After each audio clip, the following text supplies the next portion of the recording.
Hello friend, welcome back to अपना pharma channel. तो friends, आज की इस वीडियो में हम जानने वाले हैं एल्प्राजोलम टैबलेट के बारे में। आप लोगों में से बहुत से लोग एल्प्राजोलम टैबलेट के बारे में जानते भी होंगे।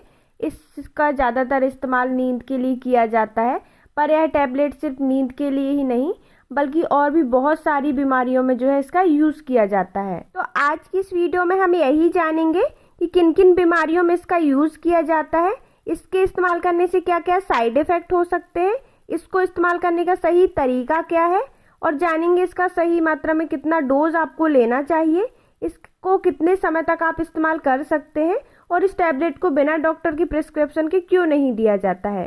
पूरी जानकारी जानेंगे तो वीडियो को बिना स्किप किए पूरा जरूर देखिएगा। तो सबसे पहले जानते हैं हम इसकी बेसिक डिटेल्स के बारे में।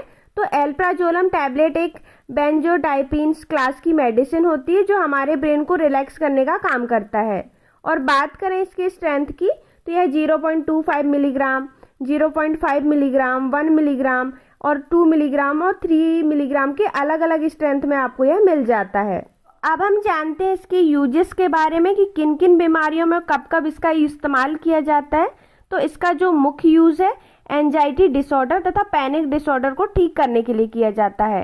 एंजाइटी एक प्रकार की बीमारी है जिसमें व्यक्ति फ्यूचर को लेकर या किसी भी अन्य कारणों को लेकर चिंता करता है, जिसकी वजह से व्यक्ति को बेचैनी होने लगती है, घबराहट होती है, पसीना आता है, सांस लेना में जो प्रॉब्लम होने लगती है, आपकी सांस फूलती है, इस तरह की प्रॉब्लम्स होती हैं। और दूसरा है पैनिक डिसऑर्डर, जो एंजाइटी डिसऑर्डर के सिमिलर ही है।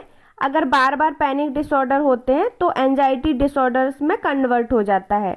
और पैनिक डिसऑर्डर एक प्रकार की स्थिति है जो व्यक्ति में किसी प्रकार से घटना से होकर या डीप थिंकिंग से होकर प्रभावित होती है। तो इस समय भी वही लक्षण दिखाई देते हैं जो एंजाइटी डिसऑर्डर के समय आपको होते हैं।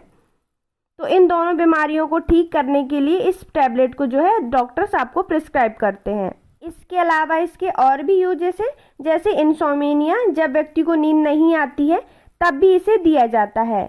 और कोई व्यक्ति है जिसका कैंसर का कीमोथेरेपी चल रहा हो और जब कीमोथेरेपी चलता है तब नोजिया व वॉमिटिंग की प्रॉब्लम होती है, तो नोजिया व वॉमिटिंग को रोकने के लिए भी इस टैबलेट को दिया जाता है। और इसके अलावा डिप्रेशन को ठीक करने के लिए भी इस टैबलेट का इस्तेमाल किया जाता है। इसके अलावा यदि कोई व्यक्ति किसी चीज़ से एडिक्टेड है, जैसे शराब या कोई और किसी भी प्रकार का नशा करता है, तो वह जब नशा छोड़ना चाहता है तो उस समय उसे नींद नहीं आती है, तो नींद लाने के लिए भी इस टैबलेट को यूज़ किया जाता है।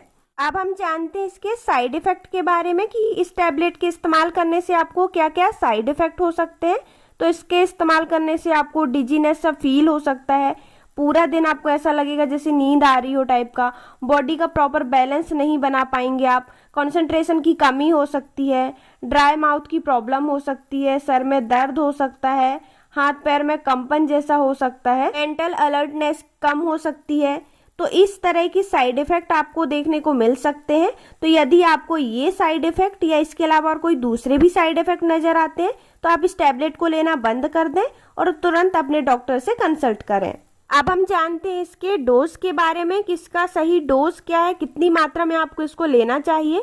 तो इसकी जो डोज होती है वो अलग अलग हो सकती है, लेकिन इसकी जो कॉमन डोज होती है जो डॉक्टर्स रिकमेंड करते हैं, तो यदि किसी व्यक्ति को एंजाइटी डिसऑर्डर के लिए दिया जाता है तो उस समय 0.25 मिलीग्राम या 0.5 मिलीग्राम की टैबलेट दी जाती है। दिन में 2 बार इसको दिया जाता है, ज़्यादा जरूरत होने पर इसे दिन में 3 बार भी किया जा सकता है। और पैनिक डिसऑर्डर होने पर 0.5 मिलीग्राम या फिर 1 मिलीग्राम की टैबलेट आपको दी जाती है और इसे दिन में 1 ही दिया जाता है। और दोस्तों, इस टैबलेट को डॉक्टर्स ने आपको जितनी मात्रा में लेने के लिए बोला हो उतनी मात्रा में ही लें, ओवरडोज ना करें इस टैबलेट का, क्योंकि ओवरडोज करने पर आपकी जान भी जा सकती है।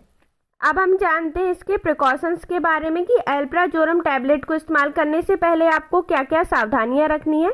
तो इस टैबलेट को लेने के बाद आपको ड्राइविंग अवॉइड करना है, हाइट पर काम नहीं करना है, क्योंकि इस टैबलेट को लेने के बाद आपको ज़्यादा नींद आने की प्रॉब्लम हो सकती है जिससे एक्सीडेंट हो सकते हैं।